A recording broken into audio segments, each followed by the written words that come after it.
महाराष्ट्र में नगर निगम के चुनाव चालू है। इन चुनाव के शुरू में ही नेताओं का फिल्मी स्टाइल देखने मिल गया। दिखे भी क्यों ना, भाई मुंबई के चुनाव हैं। ठाकरे ब्रदर्स 20 साल बाद मुंबई में फिर एक बार एक साथ चुनावी मैदान में हैं। तो वही पुणे में चाचा और भतीजे जो 2 साल पहले अलग हुए थे, अब एक साथ गठबंधन में हैं। इस इलेक्शन में अब तक इमोशन के अलावा हाईवे पर हाई वोल्टेज एक्शन भी देखने मिला।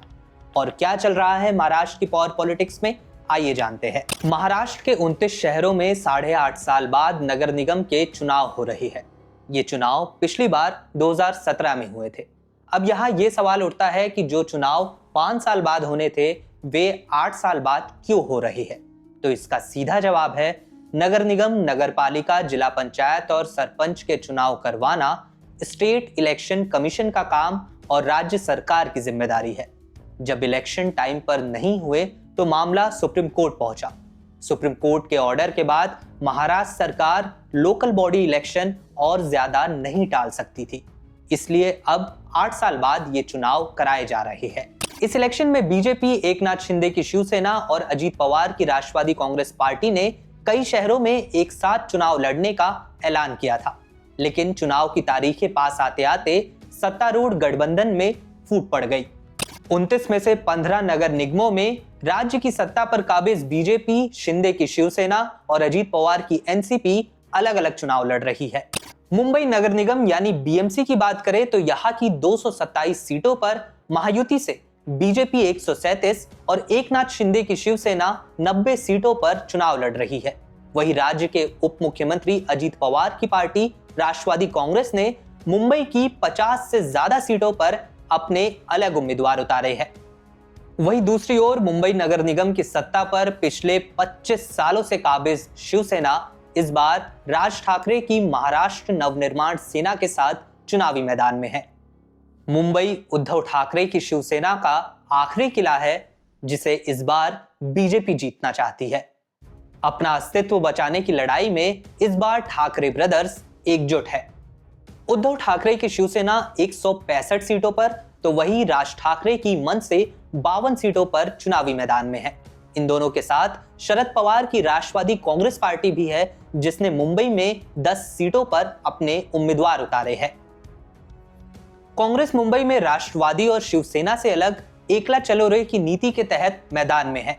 इस बार कांग्रेस ने सभी को चौंकाते हुए प्रकाश आंबेडकर की वंचित बहुजन अघाड़ी के साथ गठबंधन किया है। वंचित 62 सीटों पर, जबकि कांग्रेस 165 सीटों पर चुनावी मैदान में है। एक पुरानी कहानी है तोता और राजा की, जिसमें राजा की जान तोते में होती है। कुछ ऐसा ही संबंध शिवसेना और मुंबई का भी है। पिछले 25 सालों से ठाकरे की शिवसेना मुंबई में है। मुंबई नगर निगम यानी बीएमसी देश की सबसे अमीर लोकल बॉडी मानी जाती है, जिसका सालाना बजट 74,000 करोड़ रुपए है। बीएमसी का यह बजट देश के कई राज्यों से भी ज्यादा है। यही वजह है कि मुंबई नगर निगम की सत्ता पर बीजेपी हो या एकनाथ शिंदे की शिवसेना, ठाकरे हो या फिर कांग्रेस, सबकी नजरें है। अब बात पुणे की।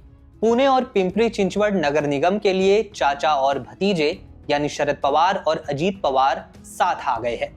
2023 में शरद पवार की पार्टी से अलग होकर बीजेपी के साथ हो लिए उप मुख्यमंत्री अजीत पवार की पार्टी एनसीपी ने पुणे और पिंपरी चिंचवड़ नगर निगम चुनाव के लिए शरद पवार की राष्ट्रवादी कांग्रेस पार्टी के साथ गठबंधन कर लिया है, यानी तुतारी और घड़ी का अलायंस हो चुका है। इन सब में सबसे इंटरेस्टिंग बात यह है कि अजीत पवार ने अपने चाचा के साथ बीजेपी के खिलाफ गठबंधन किया है, जबकि बीजेपी के नेतृत्व वाली राज्य सरकार में वे खुद उप मुख्यमंत्री बने हुए हैं। लेकिन पुणे और पिंपरी चिंचवड़ में वे बीजेपी को हराने के लिए शरद पवार की पार्टी के साथ उतरे हैं। शायद इसे ही कहते हैं पावर के लिए पॉलिटिक्स। वैसे असल में पुणे जिला पवार परिवार का होम डिस्ट्रिक्ट है। 2017 में बीजेपी ने जिले के दोनों नगर निगम पुणे और पिंपरी चिंचवड़ में जीत दर्ज की थी। शायद यही वजह है कि इस बार अपना घर बचाने और बीजेपी को पुणे और पिंपरी चिंचवड़ की सत्ता से दूर रखने के लिए शरद पवार और अजीत पवार साथ आए हैं। अब बात इलेक्शन में एक्शन की। सबसे डिसिप्लिन पार्टी होने का दावा करने वाली बीजेपी के नाराज कार्यकर्ताओं ने नासिक में खूब बवाल काटा। बीजेपी कार्यकर्ताओं ने पार्टी नेतृत्व पर पुराने और निष्ठावान कार्यकर्ताओं की अनदेखी कर दल बदलुओं को टिकट देने का आरोप लगाया। हद तो तब हो गई जब बीजेपी के इन नाराज कार्यकर्ताओं ने नासिक से गुजरने वाले आगरा मुंबई हाईवे पर उस कार का फिल्मी स्टाइल में पीछा किया जिसमें एबी फॉर्म ले जाए जा रहे थे। एबी फॉर्म वो डॉक्यूमेंट है जिसे हम आसान भाषा में पार्टी का टिकट कहते हैं। ये फॉर्म पॉलिटिकल पार्टी अपने ऑफिशियल कैंडिडेट को देती है। एबी फॉर्म ही ये सर्टिफाई करता है कि एक्स व्यक्ति वाई पार्टी का अधिकृत प्रत्याशी है।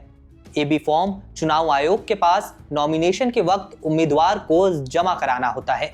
अब वापस हाईवे पर आते हैं। खबरों के मुताबिक 30 दिसंबर, जो कि नामांकन दाखिल करने का आखिरी दिन था, नासिक में आगरा मुंबई रोड पर स्थित एक बंगले पर कई बीजेपी कार्यकर्ता जमा हो गए, जहां एबी फॉर्म बांटे जा रहे थे। हंगामा कर रहे कार्यकर्ता गेट तोड़कर बंगले में घुस गए और एबी फॉर्म छीनने की भी कोशिश की। इन सब के बीच नासिक शहर बीजेपी के अध्यक्ष सुनील केदार एबी फॉर्म के साथ बंगले से निकल गए, लेकिन बीजेपी के नाराज कार्यकर्ताओं ने उनकी गाड़ी का हाईवे पर भी पीछा किया, जिसका वीडियो अब सोशल मीडिया पर वायरल है। इस प्रकरण के बाद कैबिनेट मंत्री गिरीश महाजन ने बीजेपी के नासिक नगर निगम चुनाव अकेले लड़ने का ऐलान कर दिया। गिरीश महाजन ने साफ किया कि नासिक में बीजेपी अकेले चुनाव लड़ेगी और वो अजीत पवार की एनसीपी हो या एकनाथ शिंदे की शिवसेना, दोनों के साथ कोई गठबंधन नहीं करेगी। महाराष्ट्र में 29 नगर निगम के चुनाव 15 जनवरी को होने हैं और 16 जनवरी को इनके नतीजे आने हैं। और पॉलिटिक्स में हम इस मुद्दे पर बने रहेंगे। आप बने रहिए हमारे साथ।